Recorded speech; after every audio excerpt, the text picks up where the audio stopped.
Hello সবাইকে।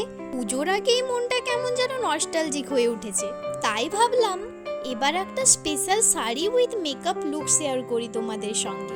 আজকের গল্পটা সেই শাড়িটাকে নিয়ে যেটা একসময় মা পছন্দ করতো না, এখন সেটা আমার ওয়ার্ড্রপের সবচেয়ে প্রিয় জিনিসগুলোর মধ্যে একটা।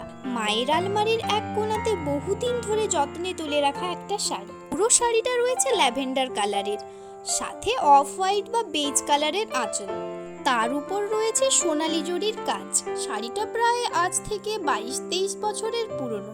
জানি না মা নিজে কিনেছিল নাকি কেউ উপহার দিয়েছিল, তবে এইটুকু জানি মা কখনোই এই শাড়িটা তেমন পছন্দ করতো না। হয়তো রংটা মার পছন্দের তালিকায় পড়ে না, কিংবা ডিজাইনটা মনের মতো লাগেনি। তাই বাকি অনেক রিজেক্টেড শাড়ির মধ্যে এটাও সযত্নে গুছিয়ে রাখা ছিল, যাতে আমি বা বোন কেউ আবার খেলতে গিয়ে শাড়িটা যেন নষ্ট না করে ফেলি। ছোটবেলায় যখন অন্যদের দেখতাম মায়ের শাড়ি গায়ে জড়িয়ে খেলছে, আমার মা আবার এই ব্যাপারে বরাবরই খুব কড়া ছিল। শাড়ি নোংরা হয়ে যাবে বলে কাউকে ছুতেই দিত না। সেই রাগী মা কিন্তু এখনো রাগ করে, কিন্তু এখন আর মারতে পারে না, বড় হয়ে গেছি বলে। তবে বকুনি এখনো কমে যায়নি। আর মজার কথা হলো, এই যে শাড়িটা মা পছন্দ করতো না, সেই শাড়িটাই আজকের দিনে ফ্যাশনের অন্যতম ট্রেন্ডিং কালার। মেকআপের জন্য যা যা লাগবে তা আমি আগেই রেডি করে ফেলেছি। মেকআপ লুকটা তো তোমরা আগে আমার শর্টসে দেখেই ফেলেছো, তবুও আমি একটু ক্লিয়ার করে তোমাদের বলে দিচ্ছি, যাতে তোমরা সুন্দরভাবে বুঝতে পারো আর লুকটা রিক্রিয়েট করতে পারো। স্কিনটাকে ভালোভাবে প্রেপ করে আমি এখানে বেস মেকআপের জন্য একটা light weighted dewy foundation use করছি, যাতে স্কিনটা ফ্রেশ অ্যান্ড হেলদি দেখায়। আমি এখানে বেশি কভারেজ দিচ্ছি না, কারণ শাড়িটা যেহেতু সফট কালারের, তাই লাইট ওয়েটেড মেকআপই সুন্দর মানাবে। প্রথমে ডার্ক সার্কেলসটাকে ঢাকা দিয়ে দিলাম, তারপর আমি ডট ডট করে ফাউন্ডেশনটা ইউজ করে নিলাম। ফাউন্ডেশনটা যাতে খুব ভালোভাবে ব্লেন্ড হয়, তার জন্য আমি বিউটি ব্লেন্ডারে শেডিং স্প্রেটা স্প্রে করে নিলাম। এই ট্রিকটা তো তোমাদের আগেও আমি বলেছি। দেখো, এই তো আমার ফাউন্ডেশন ব্লেন্ড হয়ে গেল। এরপর আইব্রোসটাকে আমি খুব ন্যাচারাল ভাবেই ফিল করছি, শুধু একটু শেপটা জাস্ট দিচ্ছি। আই মেকআপটার ব্যাপারে একটু তোমাদের বলে দিই। না, শাড়ির কালার একদমই নয়, আমি একদমই ওরম চোখে এক গাদা কালার পছন্দ করি না। পুরো আইলিড জুড়ে আমি একটা ব্রাউন শেড দিয়ে নিলাম, তারপর জেল লাইনার দিয়ে আমি একটা লাইন ড্র করলাম, আর ওই লাইনটাকে একটা ব্রাউন শ্যাডো দিয়ে স্মাচ করে দিলাম, যাতে একটা স্মোকি ভাব চলে আসে। এরপর একটা লাইট অরেঞ্জের শেড দিয়ে ওই স্মোকি ব্যাপারটাকে কভার করে দিলাম। আমার এই ধরনের সফট স্মোকি আই লুকগুলো বেশ ভালো লাগে। কাজল আমার ওপর একদম যায় না, তবুও আমি কোনো টাইম একটু অ্যাপ্লাই করেই ফেলি। এরপর একটু ফেসটাতে গ্লো আনার জন্য আমি এখানে একটা লিকুইড হাইলাইটার ব্যবহার করছি। হ্যাঁ, ভোতা নাক আর জ লাইনটা যাতে একটু শার্প দেখায়, তার জন্য আমি একটু কন্ট্রোল করে নিলাম। এই অবধি সাজগোজের পরে বাইরে শুরু হলো জোর বৃষ্টি। ভাবছো তো বৃষ্টির সাথে আমার সম্পর্কটা কি? তার আগে বৃষ্টিটা তোমাদের একবার দেখাই।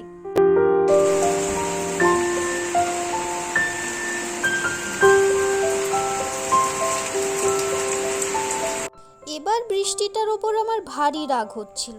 আমার কাছে কোনো এক্সট্রা লাইটও নেই, আমি পুরো ন্যাচারাল লাইটের ওপরই ভরসা করি মেকআপ ভিডিও শ্যুটের সময়। এখন তো আর কিছুই করার নেই, বসে বসে অপেক্ষা করা ছাড়া। বৃষ্টি থামলেই আমি বাকি অংশটা আবার শ্যুট করতে পারবো। তোমাদের একটা জায়গা দেখাই।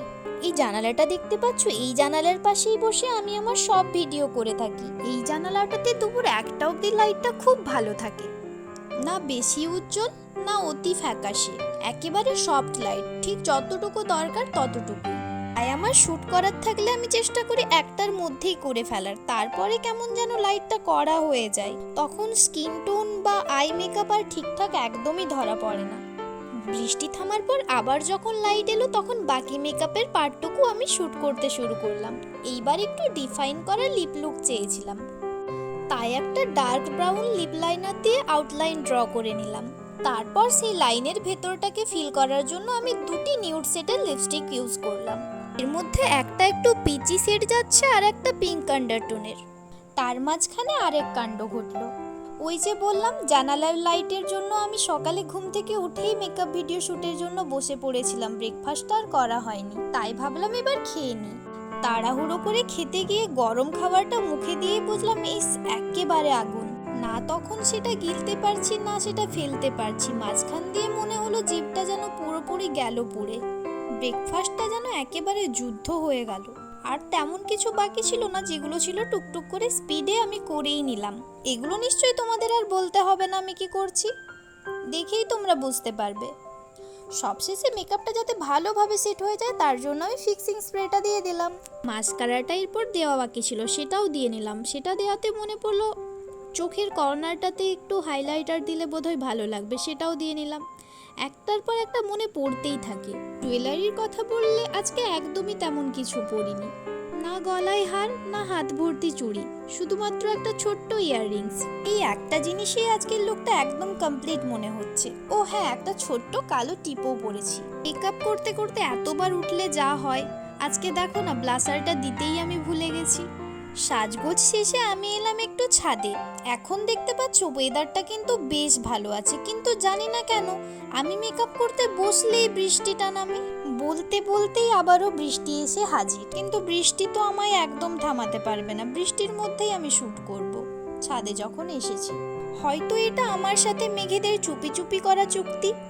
আমি মেকআপ করতে বসলেই ওরা নামে, তাতে অবশ্য আমার কিছু যায় আসে না, আমি বৃষ্টি বড্ড ভালোবাসি। কিন্তু ওই যে লাইটের অভাব হয়ে গেলে মেকআপ করতে তো প্রবলেম হয়। বৃষ্টি শেষ, এবার ছাদে নেমেছে রোদ। একটু আগে যে জায়গাটা ছিল ভেজা ভেজা সাথে অন্ধকার, এখন সেই জায়গাটা একদম আলোকিত। হয়তো প্রকৃতিও চাই আমি এই লুকটার সাথে শ্যুটটাও শেষ করি। মায়ের পুরনো শাড়িতে নিজের মনের মতো সাজে একরাশ রোদের ছোঁয়ায়। দেখো শাড়িটার কালারটা রোদের ছোঁয়ায় কি অসম্ভব সুন্দর লাগছে না? এত বছর আগে কেউ কিভাবে এত সুন্দর রং বেছে নিয়েছিল ভাবলেও অবাক লাগে। হয়তো যিনি কিনেছিল তার রুচি সত্যিই অসাধারণ ছিল। এই শাড়িটা শুধুই একটা কাপড় না, এটা একটা স্মৃতি। মায়ের আলমারির পুরনো রিজেক্টেড তালিকায় থাকা এই শাড়িটা আমার খুব পছন্দের। সময় বদলেছে, ফ্যাশন ফিরেছে, আর এই শাড়ির রং, জরির কাজ সব কিছু যেন নতুন হয়ে উঠেছে আমার চোখে। আজকের এই লুকটা একদম আমার মনের মতো। Minimal jewellery, soft makeup. ভিডিওটা এখানেই শেষ করছি, তবে একটা কথা বলতেই হয়, বৃষ্টি ভেজা হাওয়া, আলো অন্ধকারের খেলা, এত কিছুর পরেও কিন্তু আমার মেকআপ একদম ঠিকঠাক আছে। ও আরেকটা কথা, তোমরা যদি চাও তোমাদের পছন্দের কালারের সাথে আমি পুজোর মেকআপ লুক শেয়ার করি, সেটা তোমরা কমেন্টে জানাতে পারো। আমি তোমাদের পছন্দ মতো লুক শেয়ার করব। চলো আজকের মতো টাটা।